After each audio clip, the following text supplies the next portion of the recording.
Olá, meus queridos irmãos, a paz do Senhor para todos, em nome de Jesus. Vamos para mais uma lição de nossa escola bíblica dominical. Espero que os amados irmãos estejam bem. Vou enviar a aula para o grupo da congregação, assim como combinado, assim que os irmãos receberem, vejam o vídeo, pondere naquilo que nós estamos falando aqui no vídeo sobre a lição. E qualquer dúvida ou pergunta é só ir lá no grupo da congregação ou no meu WhatsApp ou por mensagem. Vocês podem ficar à vontade para qualquer tipo de esclarecimento, tá bom? Em nome de Cristo Jesus, nosso Senhor. Queridos, lição de número 10, o Senhor Jesus cura hoje. Texto áureo: é Ele que perdoa todas as tuas iniquidades e sara todas as tuas enfermidades. Verdade prática: a cura de enfermidades é um dos benefícios da obra redentora do Calvário. Leitura bíblica em classe: Isaías 53, versículos 4, 5 e 6 e Mateus capítulo 8, versículos 16 e 17. Ok?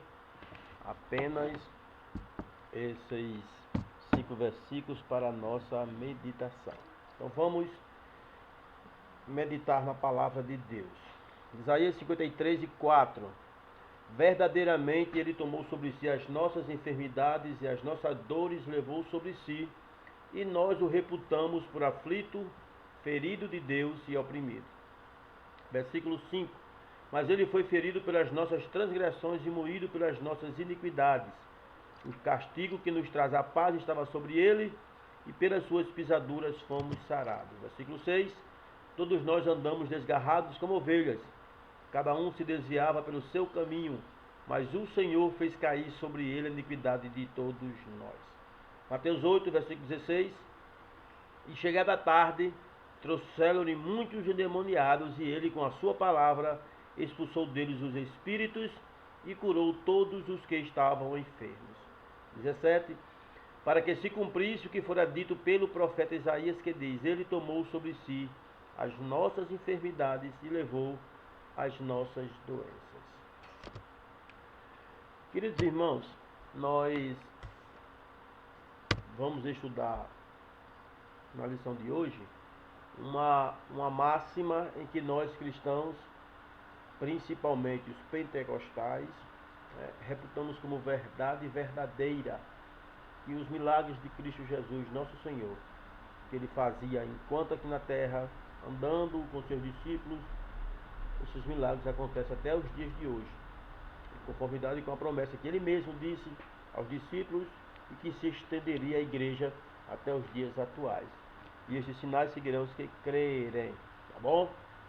Bem, na introdução diz nosso comentarista: assim como Jesus fez no passado, Ele deseja atualmente curar e libertar os enfermos e os oprimidos. Ele demonstrou misericórdia e compaixão ao tomar sobre si as nossas enfermidades e dores. O caráter e a compaixão de Jesus permanecem na atualidade. Deus é fiel para curar as nossas enfermidades. Sim, é verdade. Deus ainda cura hoje em dia. Deus tem todo o poder e Ele não muda. Ele pode fazer milagres e curar até doenças incuráveis, mesmo nos dias atuais. Mas Deus também sabe o que está fazendo quando não cura. Isso é bem interessante. Se Ele curar, amém. Se Ele não curar, amém também. Porque Ele sempre sabe o que está fazendo. Bom, a maior cura que Deus oferece, isso para toda e qualquer pessoa, é a cura da morte. Hoje, milhares de igrejas cristãs em todo o mundo pregam a cura divina, proclamam o poder físico de Cristo e colecionam muitos, e não poucos, testemunhos impressionantes. O maior problema que nós temos nas enfermidades e das doenças é fortemente vinculado ao problema do pecado e da morte. E tudo isso é redundante ou consequências da queda do homem lá no jardim do Éden. Enquanto a ciência médica considera as causas das enfermidades e das doenças em termos psicológicos ou psicossomáticos, a Bíblia apresenta as causas espirituais como sendo o problema subjacente ou fundamental desses males. Assim, podemos dividir essas causas em duas ou dois tipos. Primeiro, o pecado que afetou a constituição física e espiritual do homem. E segundo, o adversário ou inimigo de nossas almas, que é Satanás. Jesus Cristo, que curou de forma abundantemente quando estava na terra, ele não mudou, ele não perdeu o seu poder. O que ele fez naquele tempo, pode fazer hoje, pode fazer agora, na hora que você está assistindo esse vídeo. Amém? A salvação nas Escrituras é uma realidade completa, abarcando tanto a alma como o corpo. Não são bíblicas as ideias de salvação para a alma apenas, né? Só a alma fora do corpo não é bíblico, tá certo? Então, vamos pensar maduramente na fé, vamos estudar a lição de hoje. Cristo cura sim, em nome de Jesus de Nazaré. Deus ainda opera milagres, curas divinas na atualidade. Bem, primeiro tópico da lição, a cura divina na Bíblia. Queridos, e o vídeo vai ser rápido, certo? Bem dinâmico, que é para a gente não se tornar muito enfadonho. A cura divina na Bíblia, 1.1. A saúde pública no Antigo Testamento. Em Israel, a saúde era uma promessa de Deus, mas o povo tinha que fazer a sua parte. Deus garantiu a saúde dos filhos de Israel desde que eles cumprissem os termos do pacto no Sinai. Êxodo 15, 26. Nenhuma das enfermidades porei sobre ti, que pus sobre o Egito, porque eu sou o Senhor que te sara. Lembrando, essa frase Deus disse ao povo quando chegou lá em Mara, que as águas eram amargas, que Deus, quando o povo foi questionar a Moisés, Moisés foi questionar a Deus, Deus mandou Moisés pegar aquela árvore, aquele pedaço de madeira, jogou nas águas, a água se tornou, né, potável e com gosto, sabor agradável. O povo tomou daquela água e Deus disse essa frase para aquele povo: desde que eles cumprissem com os estatutos e guardassem, né, os mandamentos de Deus e fizessem em conformidade com o que Deus tinha ordenado. Se eles assim fizessem, aí Deus disse: nenhuma das enfermidades porei sobre ti, daquelas que eu coloquei lá no Egito, porque eu sou o Senhor que sara. Aqui é a alusão ao nome que todos conhecem como Jeová Rafa. Bem, continuando, a vida dos israelitas era centrada no seu Deus. A cura de enfermidades em Israel era essencialmente milagrosa, principalmente acerca das doenças graves. O remédio não estava nos médicos como nos povos vizinhos, mas o remédio estava no próprio Deus. Jeremias 30, versículo 17. Porque restaurarei a tua saúde, sararei as tuas chagas ou feridas, diz o Senhor. Pois te chamam a enjeitada, dizendo é Sião, porque ninguém pergunta. Queridos, no Antigo Testamento Deus se revelou a Israel como Jeová Rafa, como eu acabei de dizer, o Senhor que te sara. Desde que é isso o que ele é, o Senhor que te cura. Obediência à instrução, obediência às orientações divinas, obviamente trarão cura, não a consequência de pragas como aquelas que afligiram o Egito.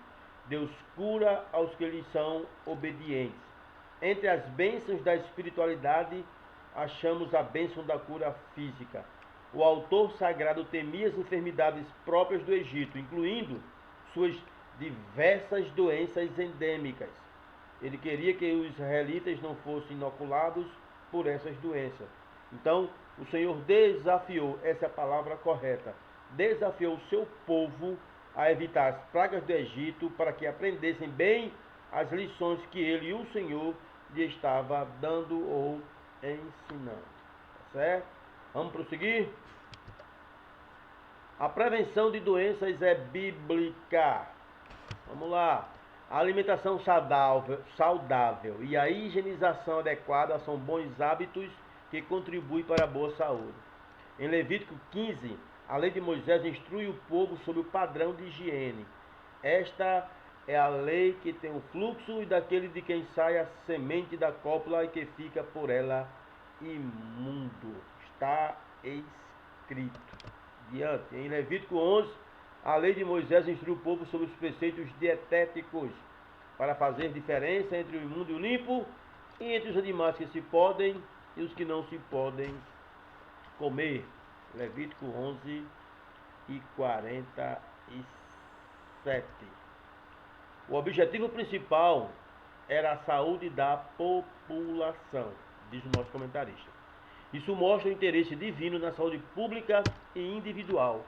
A religião, nesse caso, se constitui num veículo eficaz para a conscientização coletiva. Terminando, diz o nosso comentarista, o Novo Testamento mostra que a finalidade era uma questão de saúde pública e não purificação espiritual para a salvação ou santificação. Bom, se você levar em consideração, lá no Gênesis 11:30, a primeira enfermidade a ser reportada, a que se encontra mais frequentemente citada na Bíblia, é a esterilidade. Nós temos aí, por exemplo, a Saraí, capítulo 25, versículo 21, a Rebeca, capítulo 29, versículo 31, Raquel. São mulheres que eram estéreis na Bíblia Sagrada no Antigo Testamento. Então, ao Senhor dar a vida e da morte, competia tornar a mulher fecunda ou estéril. Por vezes, acentua-se o caráter de castigo da esterilidade, como acontece no capítulo 20 do Gênesis. Abraão intercedeu junto a Deus e Deus curou Abimeleque, sua mulher e seus servos, a fim de que pudessem ter filhos. Pois Deus tornará estéril o seio de todas as mulheres na casa de Abimeleque por causa de Sara, a mulher de Abraão. Isso, queridos, no Antigo Testamento. E até no Novo Testamento, a esterilidade era motivo de vergonha para a mulher. Confira Isabel, a prima de Maria, Você vai levar isso em consideração também no Novo Testamento, Então, era um sofrimento muito grande para o povo, tá certo? Era bem interessante. Além do mais, tinha doenças que era vergonha, e sofrimento, abandono para muitas pessoas, como era o caso dos leprosos. Na visão do povo da Bíblia, a lepra era castigo de Deus por... é o nome científico, Isso não é palavrão não, é o nome científico, certo? Antonomasia, que é comparável à morte, a lepra. Então, o que mais caracterizava o povo da Bíblia e o distingue de todos os outros povos por sua visão de mundo, isso que abrange os diversos campos da vida familiar, social, cultural, ético, religioso, político, enfim, e sua fé no Deus único, no Deus vivo, no Deus verdadeiro e que é infinitamente bom e justo. E esse Deus é criador de tudo o que existe. Esse Deus é a fonte da vida. E tem um comentário que os irmãos que eu recomendo, o comentário bíblico de Bacon, do livro de Jeremias, que é da CPAD, traz a seguinte frase: podemos sentir a profunda dor no coração do profeta quando ele volta a se expressar. Porventura não há unguento, bálsamo em Gileade? A resposta esperada é sim. Gileade era conhecida de longa data pelo bálsamo feito de resina da almecegueira.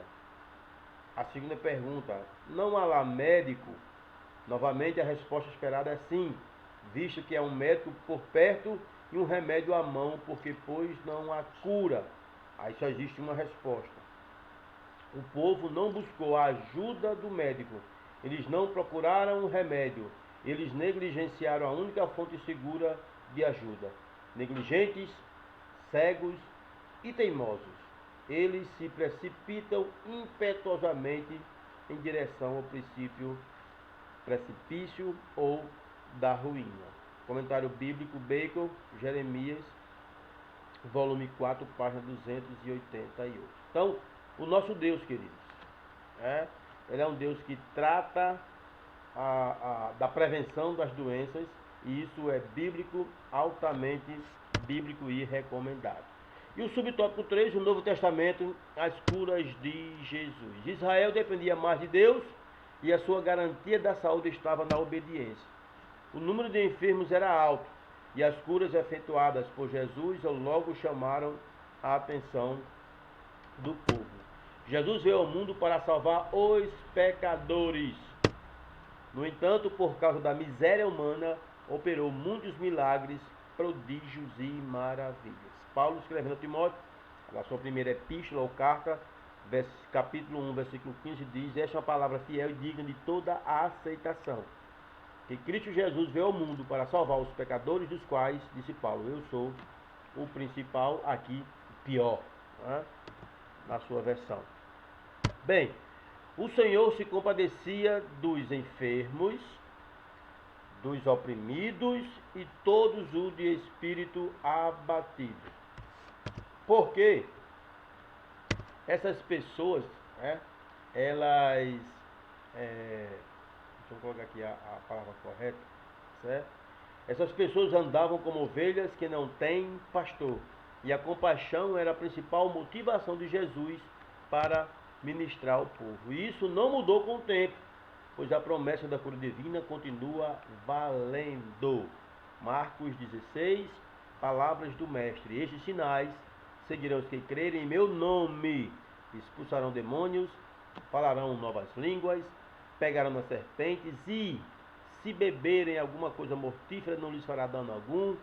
Imporão as mãos sobre os enfermos e os curarão. Com a vinda de Cristo, houve mudança profunda no conceito de Deus e do ser humano e do mútuo relacionamento entre Deus e o homem.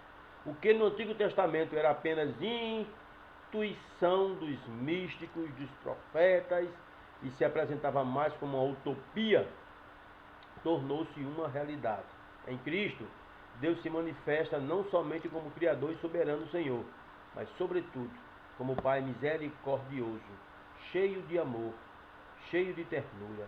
O homem não é só chamado Filho de Deus, mas o homem é realmente Filho de Deus, participantes da natureza divina. 2 Pedro, capítulo 2, capítulo 1, versículo 4, e 1 João, capítulo 3 e versículo 1, tá bom? Nós somos chamados filhos de Deus e de fato nós somos chamados a viver em comunhão com Ele, no amor e na solidariedade dele. Queridos, nos evangelhos nós ainda encontramos resquícios, é a palavra correta, é essa mesma, da mentalidade do Antigo Testamento, a qual Cristo adapta a sua linguagem, introduzindo, porém, os conceitos novos com suas atitudes e com suas palavras. Preste atenção. De pecador, a causa de seus males, o doente passa a ser considerado vítima e, como tal, merecedor de compaixão que se exprime em amoroso serviço. Por isso, não é de se estranhar que os doentes ocupem lugar privilegiado nos evangelhos. Isso é uma verdade. E também nos Atos dos Apóstolos. Se você for fazer aqui uma comparação numérica, ou em porcentagem, cerca de uma quinta parte dos evangelhos é dedicada às atividades de Jesus em favor das pessoas que mereciam compaixão da parte dele, que eram os pecadores, que eram os doentes, tá certo? Então, as discussões que se originaram a partir das curas que Jesus realizava demanda cerca de a quinta parte dos evangelhos aproximadamente. Eu acho que, para quem gosta de numerologia bíblica, a Bíblia tem, nos seus 4 evangelhos, Mateus, Marcos, Lucas e João, 3.779 versículos. Desses 3.700, 727 versículos referem-se especificadamente à cura de doenças físicas ou mentais e à ressurreição dos mortos. Tá certo? Ainda temos, de quebra, 165 versículos que tratam em geral sobre a vida eterna e 31 referências gerais a milagres que incluem curas. Tá certo? Então, uma boa parte dos evangelhos trata deste assunto. Tópico 2, como eu falei, nossa aula hoje é dinâmica, é rápida, devido para não se tornar uma linfadonha. A cura divina como parte da salvação. Subtópico 1, a salvação. É um termo que se aplica a diversas ações do Deus no Antigo Testamento em favor do seu povo como livramento. Livramento de quê? Primeiro, da escravidão. Segundo, da fome. Terceiro, das enfermidades. E quarto, da espada. E aqui a ordem pode ser invertida, da espada e das enfermidades. Cada um com um exemplo específico. Da escravidão, o povo no Egito. Da fome, uma maná que caiu do céu lá no deserto. Das enfermidades, a cura do rei Ezequias. E da espada, Deus livrou Elias da morte, num episódio bastante conhecido de 1 Reis, capítulo 19. Certo? Continuando. A salvação da condenação eterna é o livramento do poder da maldição do pecado e a restituição do ser humano à comunhão com Deus. Queridos, é interessante que quando a pessoa se converte ao Senhor Jesus, ela é curada. Essa cura consiste na força que existe no Espírito Santo de Deus, que entra no ser humano quando ele é uma nova criatura, quando ele aceita Cristo Jesus como seu Senhor e como seu Salvador. E a força da cura de Jesus não está em seu poderio sobre as doenças. Ao contrário, como mostra os slides, está na força do seu sofrimento. Isso. Ele cura carregando nossas enfermidades. Preste atenção. E se você puder, pode dar aí um glória a Deus, um aleluia, viu, querido? É sério. O seu sofrer e seu entregar-se no Gólgota são o segredo de suas curas. Jesus cura os enfermos, restaurando sua comunhão com Deus. Isso mesmo. Ele restaura a comunhão dos enfermos com Deus através de sua solidariedade com os enfermos. Como assim? Ele assumiu de forma vicária as nossas dores, os nossos pecados. Em Cristo, tornou-se homem e assumiu ser homem limitado, mortal, tornando-se parte do seu eterno ser Deus. Como assim? Jesus assumiu essa forma humana a fim de curar as mazelas e as enfermidades de nós seres humanos. Vale um glória a Deus aí, um aleluia? Pois é, pode acreditar. Na paixão de Jesus Cristo, quando ele assume a vida humana, ele literalmente atrai para si as nossas enfermidades. E assim, todos nós sabemos que a vida humana, o ser humano, certo? Tem uma vida frágil, fraca, desamparada, mutilada, né? Então, Cristo resolveu assumir essa vida e aí sim, através do seu sofrimento, Deus cura as enfermidades e a aflição, fazendo das enfermidades e da aflição, a enfermidade de Cristo, a aflição de Cristo. Então, por sua paixão, por sua morte na cruz, no Gólgota, Jesus leva Deus aos enfermos abandonados e ao desespero da morte. O Deus crucificado abraça toda a vida enferma e faz dela sua própria vida, a fim de transmitir-lhe sua vida eterna. Por isso, eu quero aqui chamar a atenção dos senhores e senhoras. Por isso, o Cristo crucificado é tanto a vida a fim de transmitir-lhe sua vida eterna. É tanto a fonte da cura quanto o consolo do sofrimento. Amém? Muito bem. Adiante. Cura divina. A declaração de fé das Assembleias de Deus define a cura divina como um ato da soberania, graça e misericórdia divina, que através do poder do Espírito Santo restaura física e emocionalmente aqueles que demonstram fé em Cristo Jesus. Queridos, é tendência nossa procurar logo os médicos em caso de doença. Isso está certo? Isso é errado? Não é errado não, está certo.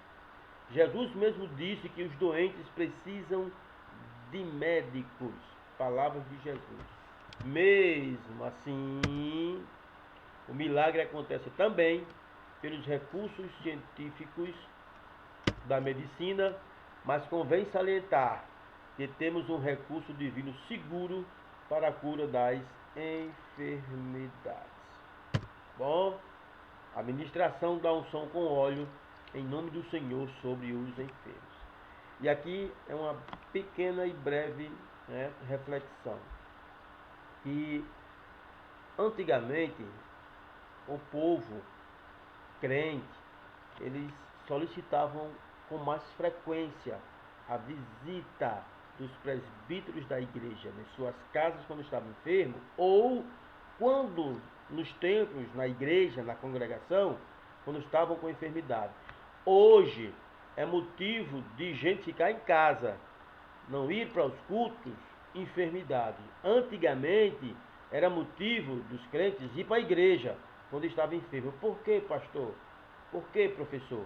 Porque eles acreditavam piamente na palavra de Deus que está escrita em São Tiago, capítulo 5, versículo 14, que diz: está alguém entre vós doente?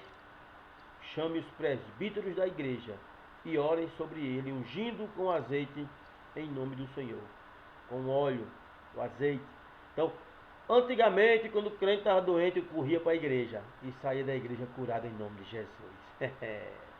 Hoje em dia, é motivo de não ir para a igreja. Dor de cabeça, febre, cansaço, qualquer fadiga, fica em casa, não vai para a igreja. Lembrando, igreja é lugar de bênção, igreja é lugar de cura.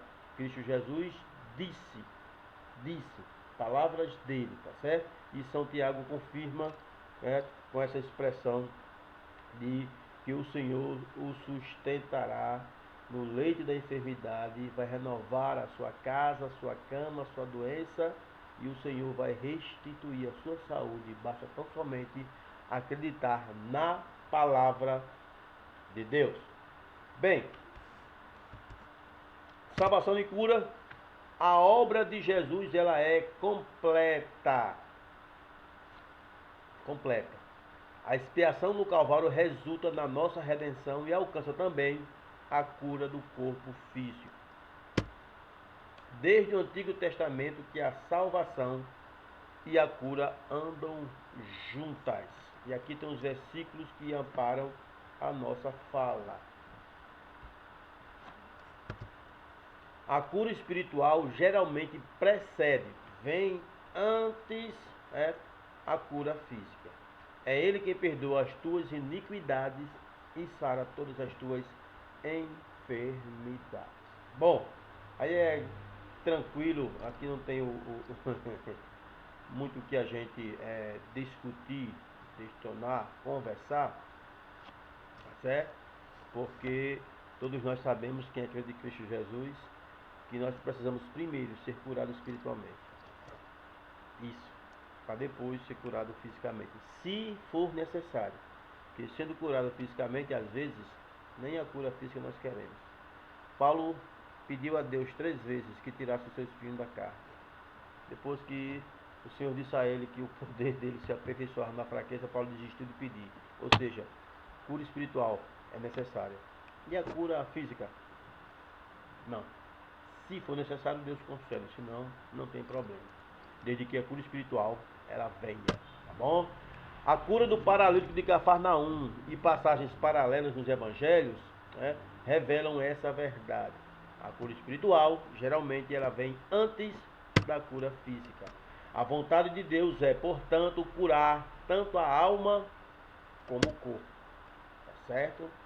Tiago, ainda irmão de Jesus, diz: e a oração da fé salvará o doente, e o Senhor o levantará, e se houver cometido pecados, ser-lhe-ão perdoados. Oh, glória!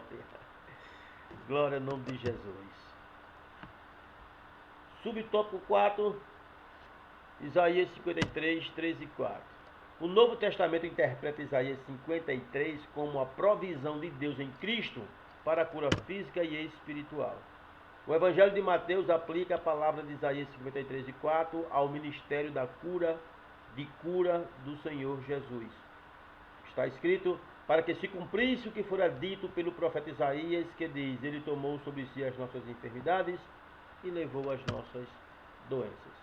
E aqui diz o nosso autor da revista, o verbo sarar, e pelas suas pisaduras fomos sarados.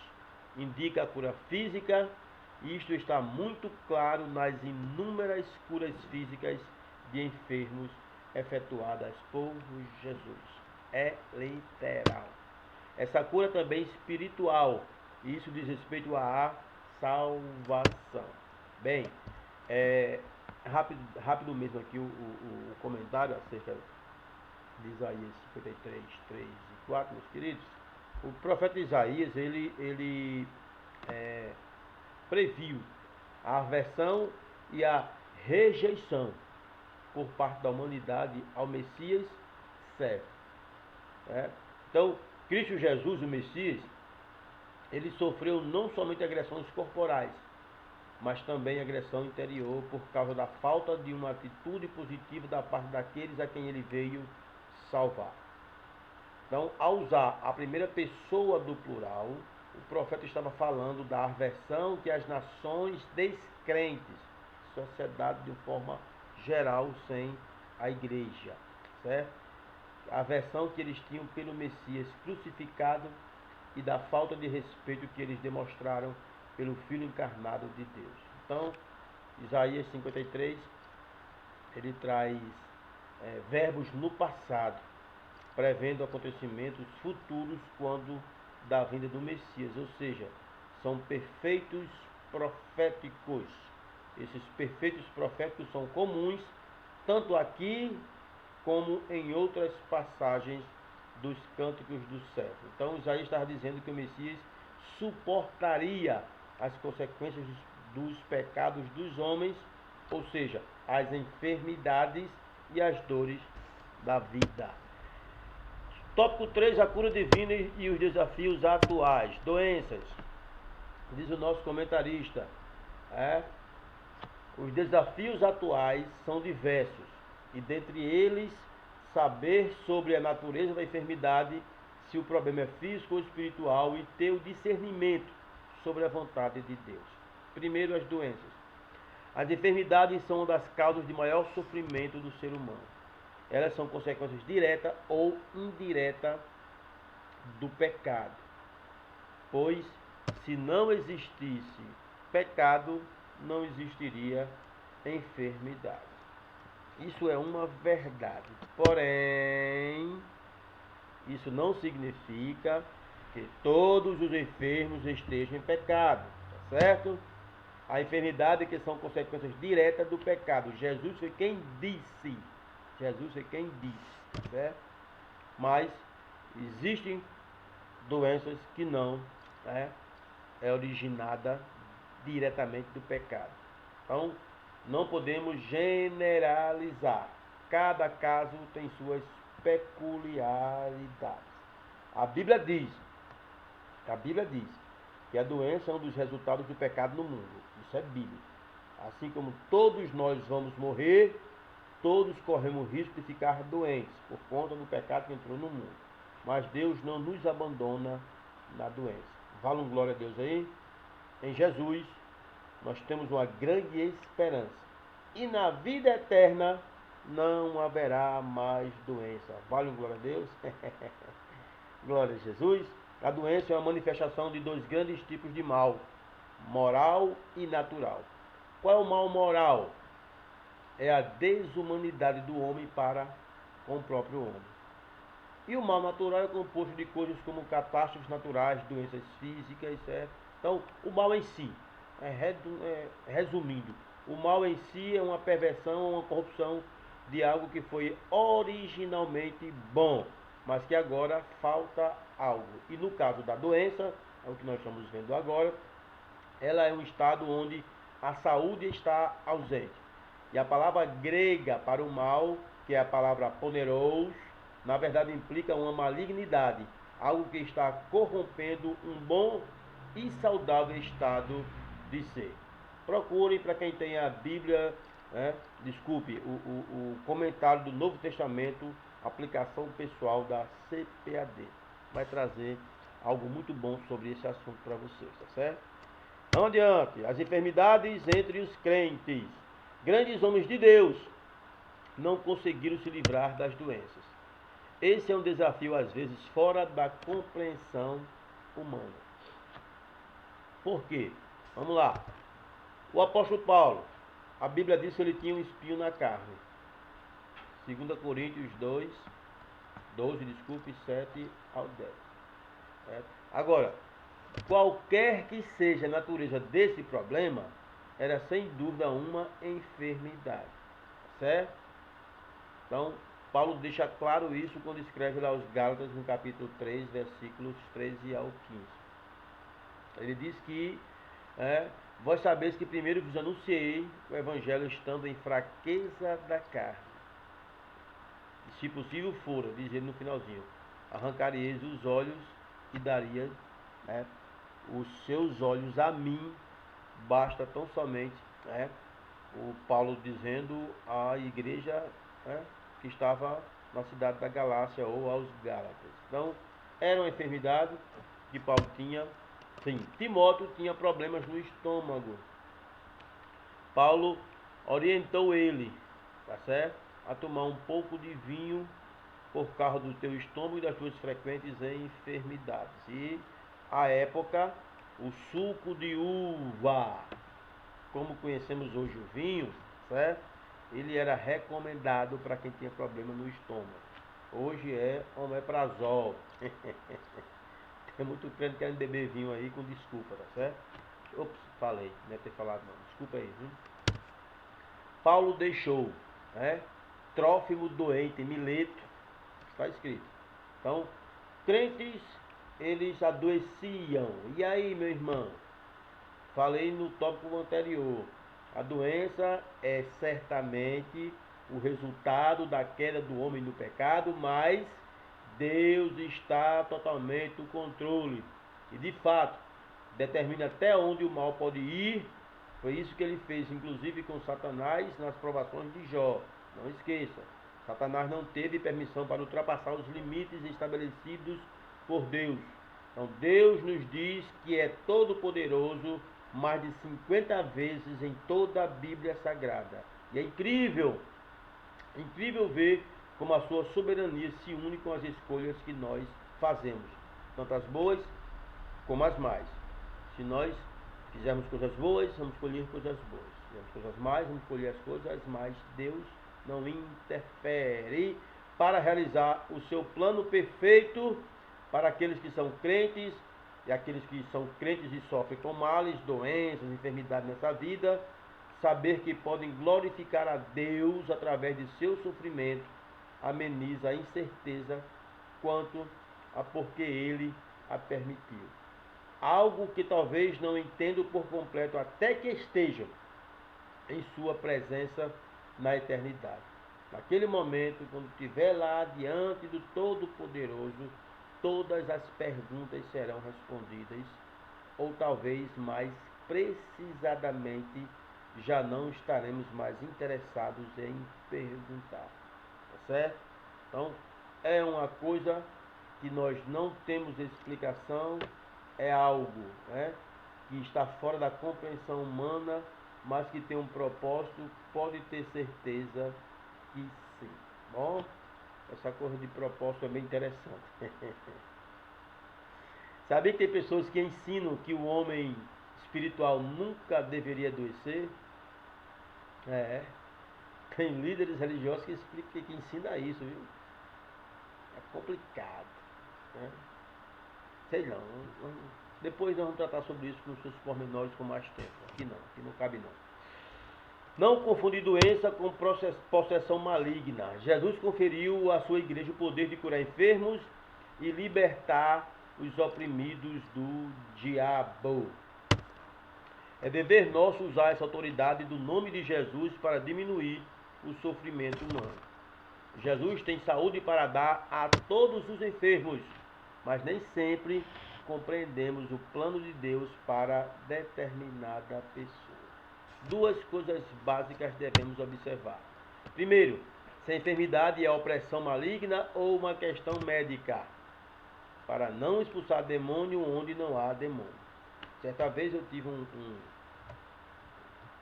um questionamento em uma sala de aula acerca desse tema. Estávamos falando sobre doenças, principalmente a moderna, depressão e tal, as doenças psicossomáticas, e teve um aluno que disse que isso era coisa, né, diabólica, opressão maligna. Eu disse: tenha calma, nem toda doença é opressão maligna. Tem enfermidades que é enfermidade, não tem nada a ver com demônio, com opressão maligna. Então tem que ter esse cuidado.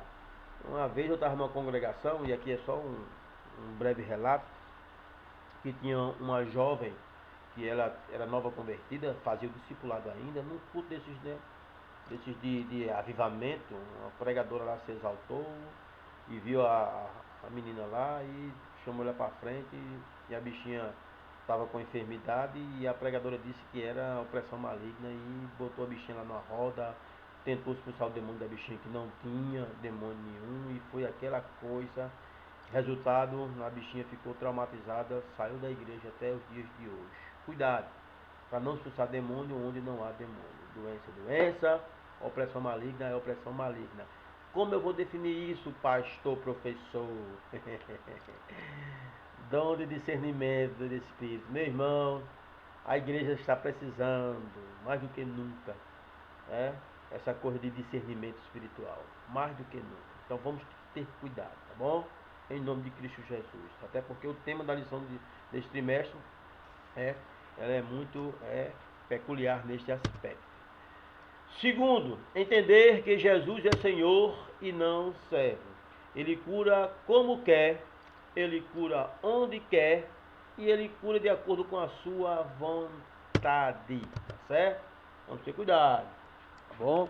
Para entender que ele está colocando Deus e Jesus no canto da parede.